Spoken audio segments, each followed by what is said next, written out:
Dans un petit village côtier, au bord de l'océan Atlantique, vivait un jeune garçon nommé Alex. Alex était le genre de garçon que tous les adultes redoutent un peu mais que tous les enfants admirent.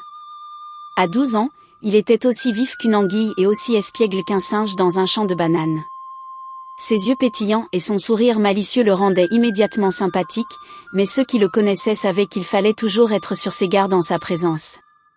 Alex n'était pas méchant, loin de là, mais il avait un talent inné pour les bêtises.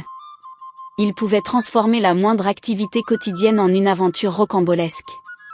Par exemple, un simple après-midi de pêche pouvait se terminer par une course-poursuite avec des crabes en colère ou par la découverte d'un trésor enfoui, qui s'avérait être le vieux seau rouillé de l'oncle Kofi.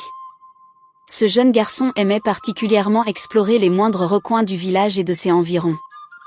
Les mangroves, les plages, les collines rocheuses, aucun endroit n'était trop reculé ou trop dangereux pour son esprit aventureux. Alex avait un flair pour dénicher les secrets et les mystères, et c'est probablement ce qui le rendait si attachant malgré ses frasques. Si vous êtes nouveau sur cette chaîne, nous vous souhaitons la bienvenue. N'oubliez pas d'activer la cloche de notification et de vous abonner à la chaîne pour ne rien rater de nos prochaines vidéos. Les habitants du village avaient l'habitude de ces pitreries. Ils avaient fini par s'y accoutumer, voire même par les anticiper. Quand un coup de vent emportait soudainement le linge de Mamie Ama accroché au fil, tout le monde savait qu'Alex y était pour quelque chose. Quand les poules de Tata Fatih s'échappaient mystérieusement de leur enclos, il y avait fort à parier qu'Alex n'était pas loin. Mais, malgré toutes ces bêtises, personne ne pouvait vraiment lui en vouloir.